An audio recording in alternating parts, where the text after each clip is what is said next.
Assalamualaikum warahmatullahi wabarakatuh. Halo, perkenalkan saya Delsi Andira dari Prodi Manajemen semester 3 kelas A2 dengan NIM 222010200076. Di sini saya akan menjelaskan sedikit tentang manajemen strategi. Yuk, simak penjelasannya.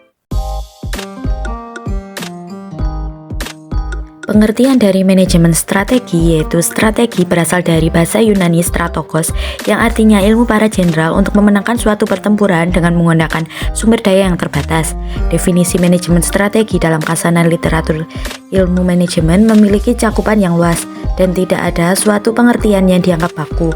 Itulah sebabnya definisi manajemen strategi berkembang luas tergantung pemahaman ataupun penafsiran seseorang.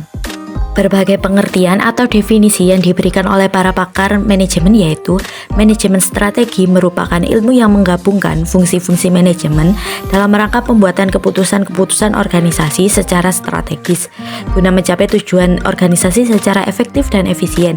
Dari berbagai pengertian atau definisi yang ada dapat disimpulkan bahwa manajemen strategi adalah suatu seni dan ilmu dari suatu pembuatan formulating, penerapan, implementing, dan evaluating keputusan-keputusan strategis antar fungsi-fungsi yang memungkinkan sebuah organisasi mencapai tujuan-tujuan di masa yang akan datang. Selanjutnya yaitu tujuan dari manajemen strategi. Yang pertama, mengarahkan kepada tujuan. Manajemen berperan untuk mengarahkan sumber daya yang dimiliki perusahaan untuk berproses dan mengarah pada tujuan perusahaan.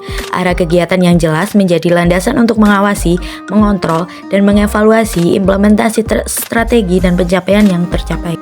Yang kedua yaitu menjaga kepentingan berbagai pihak. Manajerial perusahaan menyusun berbagai strategi dengan memperhitungkan kepentingan pihak yang terlibat dalam perusahaan seperti karyawan, investor, dan masyarakat secara luas. Pihak-pihak tersebut juga berperan dalam berhasil atau tidaknya suatu kebijakan. Ketiga yaitu mengantisipasi perubahan iklim bisnis.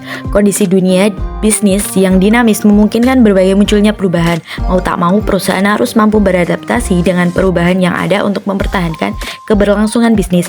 Strategi yang tepat mampu mengantisipasi perubahan dan menyiapkan acuan pengendalian bisnis terhadap perubahan. Keempat, efektivitas dan efisiensi perusahaan. Sumber daya yang ada dalam perusahaan berperan besar dalam perkembangan proses perusahaan.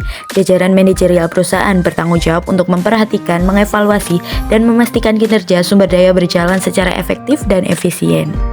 Selanjutnya yaitu manfaat dari penerapan manajemen strategi. Yang pertama, memberikan keputusan terbaik untuk perusahaan. Yang kedua, perusahaan lebih siap menghadapi tantangan.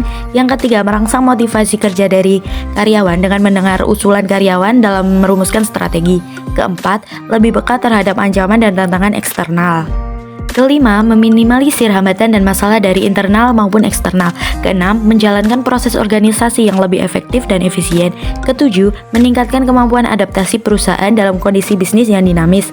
Kedelapan, mendapatkan pendapatan yang maksimal dari proses bisnis yang efektif dan efisien. Selanjutnya yaitu ruang lingkup manajemen strategi dalam perusahaan. Yang pertama, analisis lingkungan eksternal. Kedua, analisis lingkungan internal. Ketiga, perumusan strategi. Keempat, implementasi strategi. Kelima, pengukuran dan evaluasi. Keenam, pengambilan keputusan. Ketujuh, perubahan dan adaptasi. Kedelapan, komunikasi dan koordinasi. Kesembilan, pengelolaan resiko. Selanjutnya yaitu ada proses dari manajemen strategi. Yang pertama, identifikasi. Identifikasi mengacu pada proses pengumpulan dan meneliti informasi untuk strategi. Yang kedua, ada analisis. Selama tahap ini, penting untuk menganalisis informasi yang telah dikumpulkan untuk menciptakan strategi. Yang ketiga, ada formasi strategi. Selanjutnya, setelah dianalisis, informasi akan berubah menjadi formulasi strategi yang akan digunakan untuk mencapai tujuan. Yang keempat, ada implementasi strategi.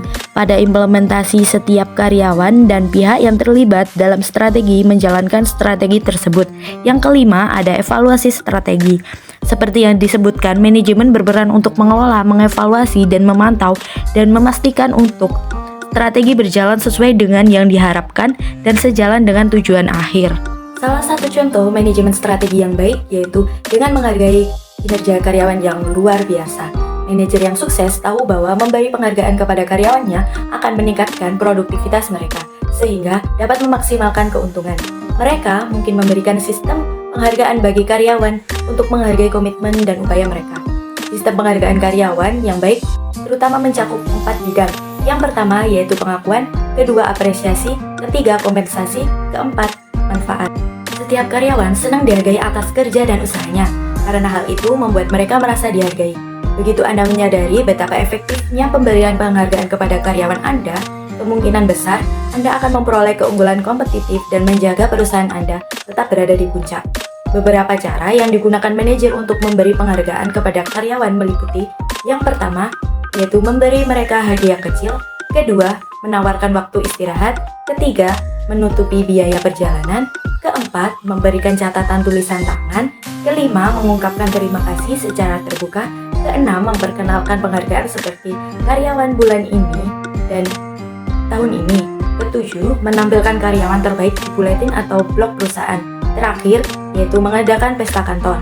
Dengan strategi tersebut, diharapkan perusahaan dapat meningkatkan kinerja karyawan dan bisa lebih cepat untuk mencapai tujuan yang hendak dicapai.